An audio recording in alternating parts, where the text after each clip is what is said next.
오늘은 예수님께서 만 백성을 구원하시고자 십자가에 달려 죽으시러 예루살렘에 입성하신 종려주일입니다.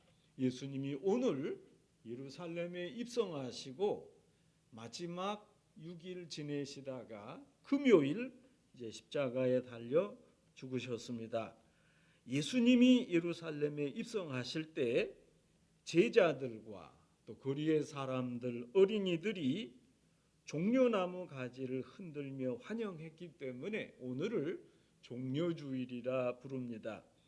예수님이 예루살렘에 입성하실 때 사람들이 종려나무 가지를 흔들면서 호산나를 외쳤습니다.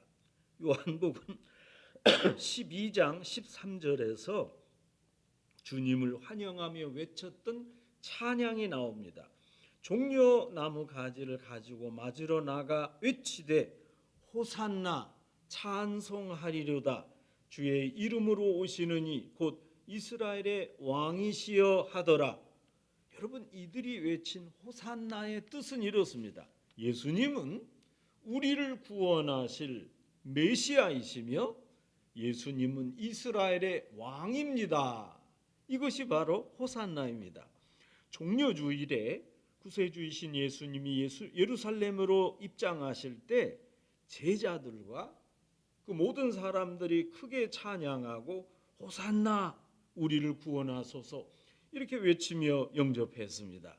종려주일은 이렇게 예루살렘에 입성하는 예수님을 환영하는 기쁨과 잔치의 날이었습니다.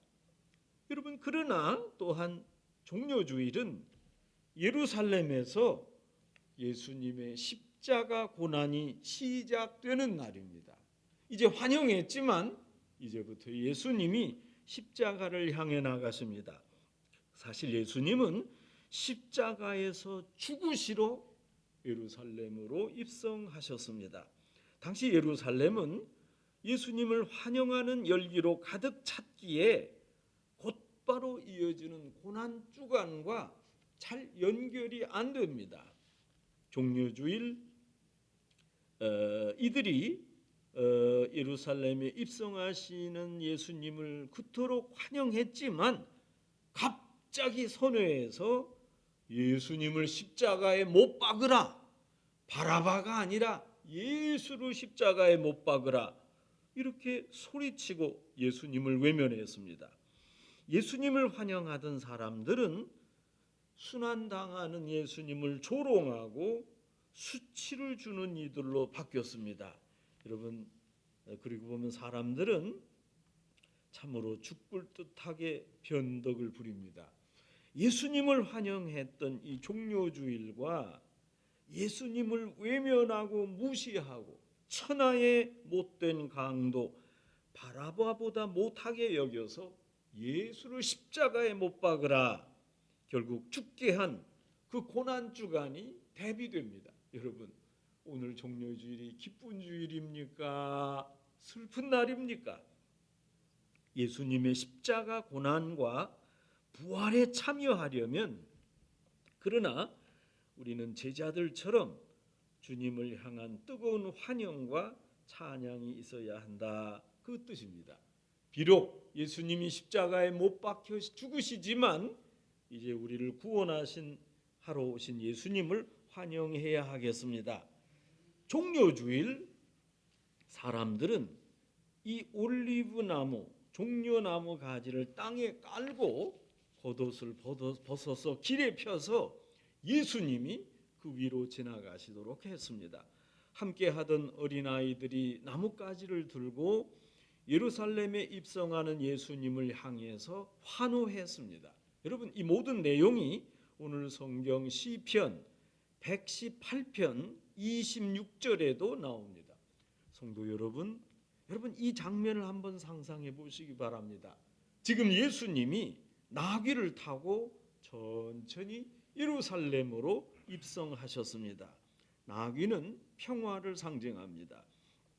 과거 솔로몬 왕도 다윗도 나귀를 타고 기온으로 가서 기름을 부음을 받은 후에 그리고 예루살렘으로 들어갔습니다. 이처럼 사람들은 많은 기적을 행하시고 하나님 나라를 선포하신 예수님의 입성을 기쁨으로 종려주일에 맞이했습니다. 그러나 여러분, 예수님의 예루살렘 입성은 단순한 행진이 아니었습니다. 예수님의 입성에는 구원을 예표하는 상징이 담겨 있습니다. 여러분, 이때가 어느 때입니까? 유대인의 명절 유월절이 계속되는 기간이었습니다. 그러니 전국 각지에서 온 순례자들로 예루살렘이 붐볐습니다. 사람이 많이 모였다면 때로 이스라엘을 식민지로 삼은 강탈국 로마에 대한 반대 시위가 있을 수도 있었지 않겠습니까? 그래서 로마 제국은 일어날 수 있는 밀란을 방지하기 위해서 가이사랴에 주둔하던 군대를 예루살렘으로 파견하곤 했습니다. 로마 군대는 깃발과 기마병을 앞세워서 위협적인 행렬을 하면서 누구라도 반란을 일으키려는 기미가 보이면 처단하겠다, 이런 메시지를 보냈습니다. 이스라엘의 가장 큰 명절 유월절에 전국 각지로 모여든 이스라엘 사람들 앞에 로마 군인들이 나와서 너희들 조용히 큰일 치러라, 명절 때 반란하면 가만 안 두겠다, 이런 때였습니다.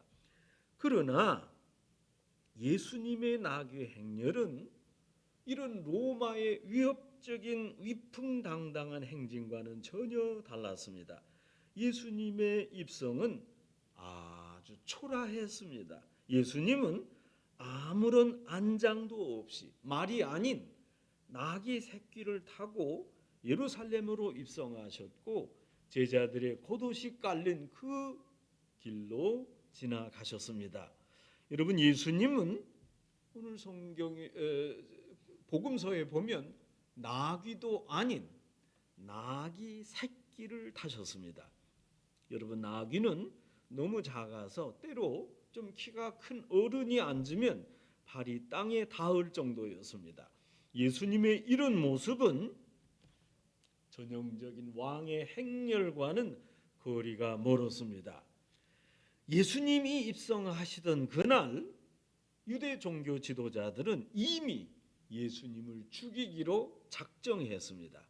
모든 사람이 예수님을 환영하지도 않았습니다. 바리새인들은 예수님께 제자들을 책망하라 요청했습니다. 종교적으로나 정치적으로 아주 민감한 상황이었습니다. 그러나 예수님은 누가복음 19장 40절에서 이렇게 말씀했습니다. 내가 너희에게 말하노니 만일 이 사람들이 침묵하면 돌들이 소리 지르리라. 예수님은 제자들을 향해서 나 예수를 찬양하라, 이렇게 알려주셨습니다. 여러분, 이것은 단순히 찬양에 대한 감정적 대응이 아니었습니다. 예수님은 믿음 없이 다가올 십자가 고난을 통과할 수 없다는 사실을 아셨기 때문에 반응하셨습니다. 믿음이 없이 너희가 나의 죽음을 보면 반드시 떠나게 된다. 그러니 나를 찬양하라 했던 것입니다.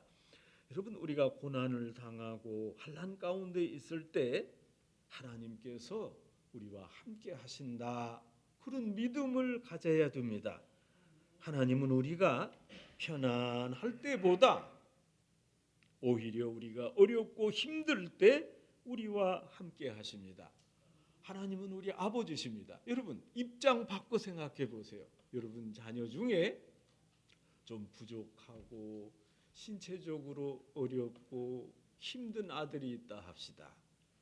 또 잘 나가는 딸이 있습니다. 여러분, 어느 자식에게 더 마음이 갑니까?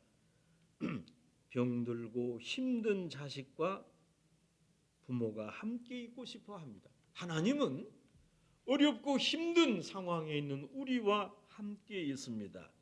하나님은 우리가 당하는 고통을 혼자 당하도록 내버려 두지 하시고 공동체 안에서 그 고통을 함께 나누라 이렇게 도우십니다. 여러분, 우리 교회가 해야 할 일이 바로 이것입니다. 교회 지체의 어려움을 함께 나누고, 그래서 어려움의 정도를 함께 짊어지어야 됩니다. 교인들끼리 서로 돕지 않으면 안 됩니다. 교인들이 위해서 기도하고 서로 용납하고 짐을 나누어 지는 것은 마땅한 일입니다. 여러분, 시편 118편처럼 구원의 문이 열리기를 간구하며 하나님께 감사드려야 합니다. 오늘 종료주일을 맞이해서 오늘 성경을 통해서 종료주일과 예수님에 관한 세 가지 교훈을 얻을 수 있습니다. 첫째, 시편 118편에서 시인자는 구원의 문이 열리기를 간구해야 합니다. 여러분, 19절에 나오는 의의 문은 여호와의 문, 성전문을 가리킵니다. 성전문이 의의 문으로 불리운 것은 하나님의 거룩한 백성들만 그 문을 출입할 수 있었기 때문입니다. 이 의의 문은 참 구원이 되시는 예수님을 예표했습니다.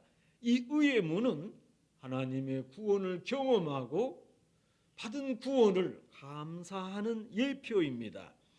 예수님께서 예루살렘에 들어가실 때 그 문으로 들어가셨습니다. 여러분, 우리도 구원의 문을 두드리며 예수님을 통해 구원을 경험할 수 있습니다. 이 문은 의인들이 들어가는 문이고, 우리는 그 문 예수 그리스도를 통해서 구원을 얻고 하나님께 감사를 드려야 됩니다. 여러분, 오늘 성경에서 시인은 자신을 의인이라 이렇게 표현했습니다. 여러분, 사람 중에 의인이 있습니까? 정말 의로운 사람이 있습니까? 여러분, 여기 의인은 선과 악의 개념이 아니라 하나님과의 관계를 강조한 표현입니다. 이 시인도 하나님 앞에 비록 너무 많은 죄를 짓고 허물이 있고 잘못했지만 하나님의 경책하심을 받고 회개해서 하나님의 구원을 받았습니다. 그래서 하나님과 온전한 관계를 가졌습니다. 하나님이 경책하실 때 깨닫고 회개하지 않으면 하나님과 아무 상관이 없습니다. 그러나 잘못했으나 하나님의 경책을 받아들이고 하나님의 구원을 기뻐할 때 우리는 하나님과 긴밀한 관계를 갖습니다. 그때 의인입니다.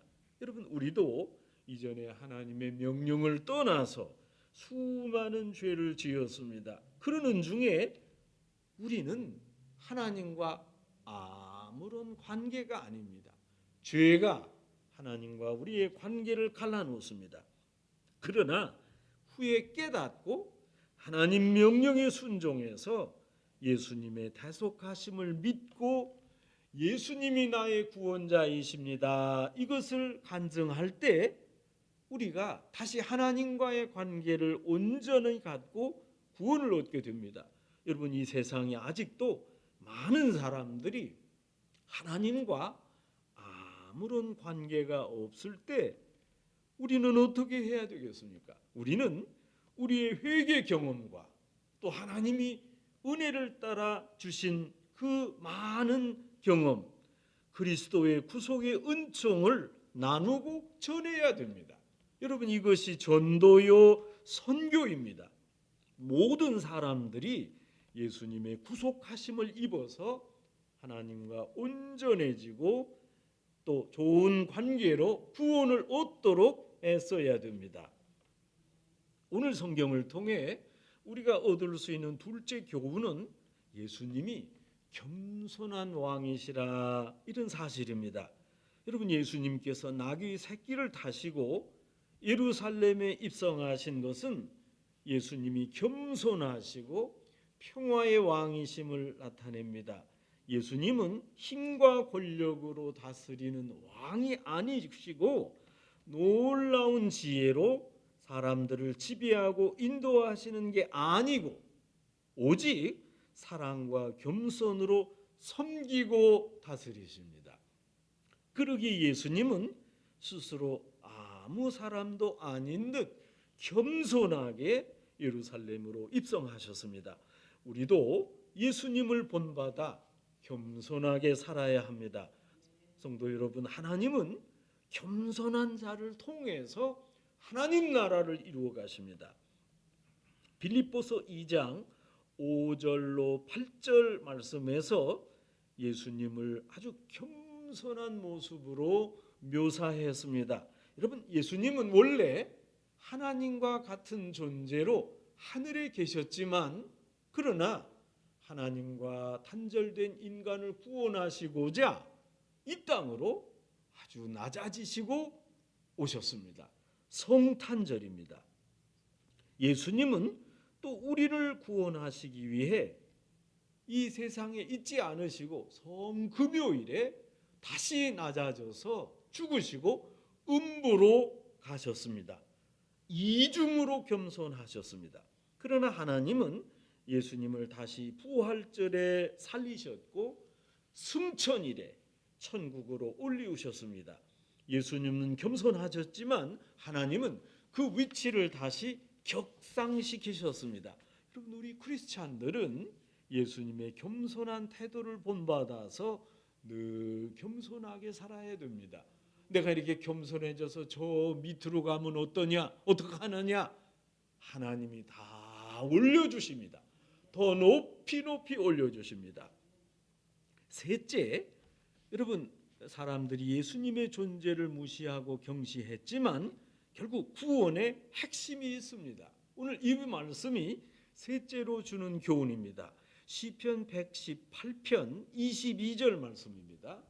건축자의 버린 돌이 집 모퉁이의 머릿돌이 되었다. 여러분, 한국이나 이 미국에도 그렇습니다.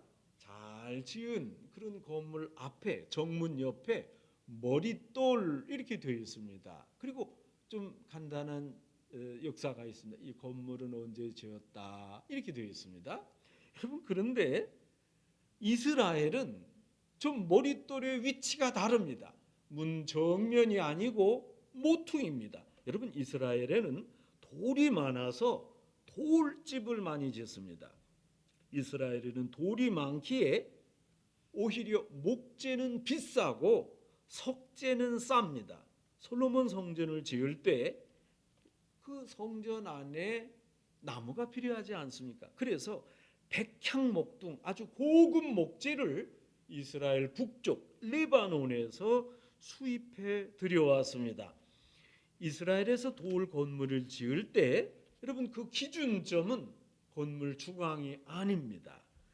건물의 한 모퉁이가 기준입니다. 왜 모퉁이가 기준이냐?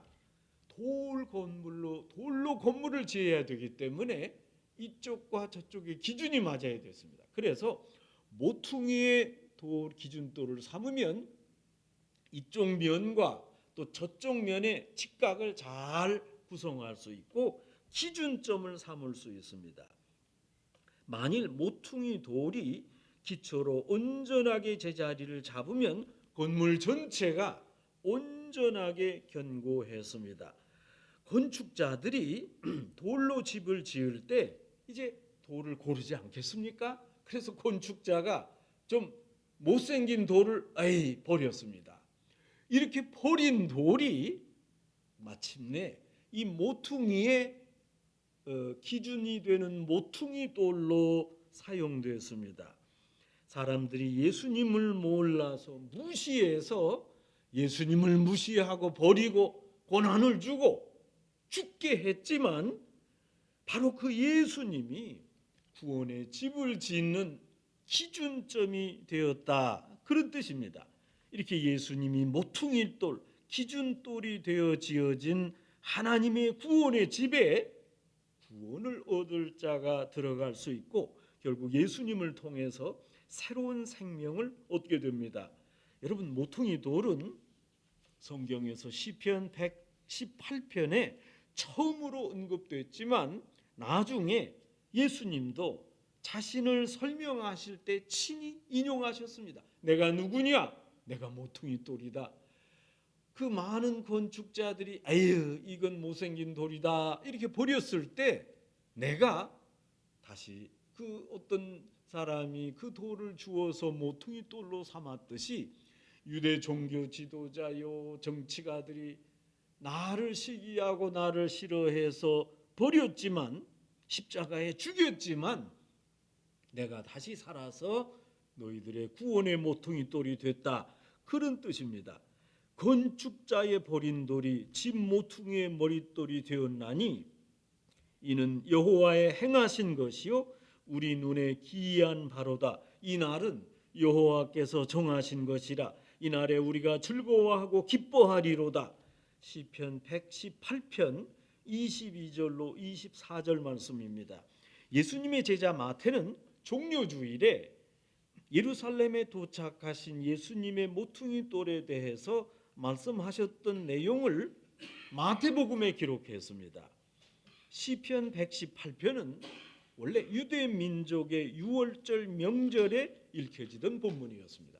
여러분 118편은 유대 사람들이 유월절이 되면 다 읽는 성경이었습니다. 예수님께서 유월절에 반복해서 읽혀지는 이 유명한 구절을 인용했지만 자신의 지상 생애 마지막 주 예루살렘에 입성하신 순간에 말씀하셨습니다. 대제사장을 비롯한 유대 종교 지도자들과 정치 지도자들 예수님을 몹시 싫어했습니다. 이들은 예수님이 예루살렘에 입성해서 호산나 이런 환호를 받으며 왕의 면류관을 썼다는 사실에 분개했습니다. 예수님이 성전에서 물건들을 파는 상인들의 상을 엎으신 일에 대해서도 분개했습니다. 여러분 6월절이 되면 이스라엘 전국 각지에 사는 이스라엘 백성들이 제물로 바칠 동물들을 직접 가지고 예루살렘에 오지 않았겠습니까? 그런데 이 불편을 이제 성전에서 감안하겠다 하고서 바쳐질 동물들을 가져오지 말고 이제 성전에 와서 여기서 살아. 여기에 성전 아주 제사장 인증표를 받은 동물을 여기서 살 수 있다. 이렇게 편의 시설을 제공했습니다. 여러분 그런데 여기에 아주 검은 뒷거래가 있었습니다. 재물 독점권을 가지고 제사장들이 큰 이문을 남겼습니다. 재물 판매를 통해서 제사장들의 주머니가 두터워졌습니다. 실제로 당시 제사장 집에 강도가 들었는데 그 집에 금은보와 캐시가 너무 많아서 그 강도가 훔쳐 달아났습니다.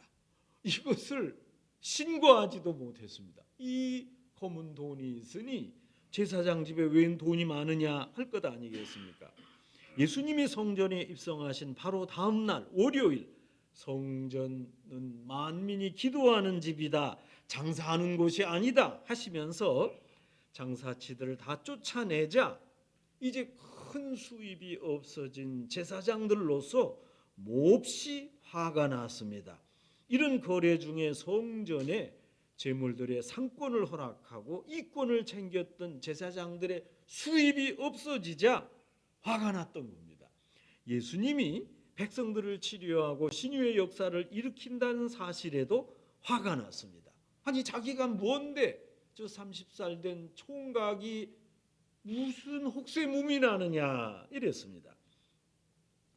이제 예루살렘의 종교 지도자들과 예수님 사이, 예수님을 추종하는 무리들과 권세 있는 자들 사이에 긴장이 고조되었습니다. 이 긴장의 갈등은 정점으로 치달았고 이런 시기에 예수님이 모퉁이 돌에 대해 말씀하셨습니다.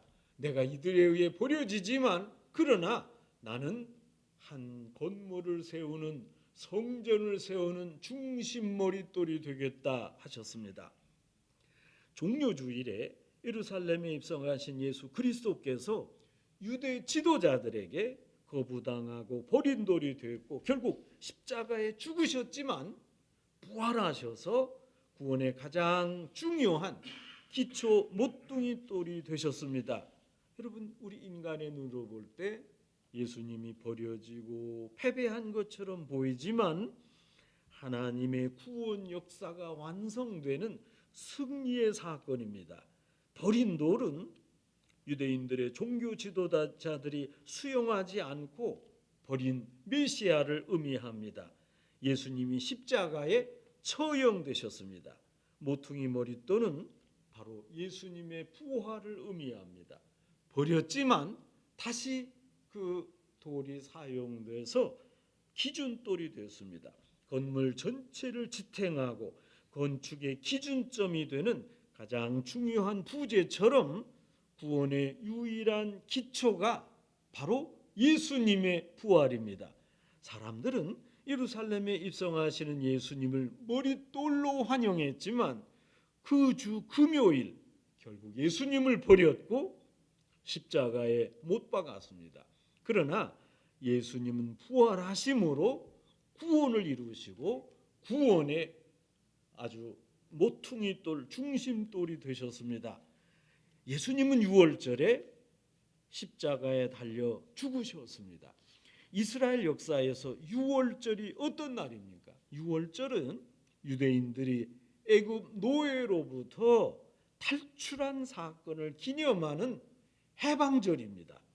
유월절은 애굽에 내려진 10가지 재앙 중 마지막 재앙인 장자들의 죽음으로부터 넘어갔다 해서 유래한 그 이름인데 유월절인데 하나님의 도움으로 재앙에서 구원을 받았다.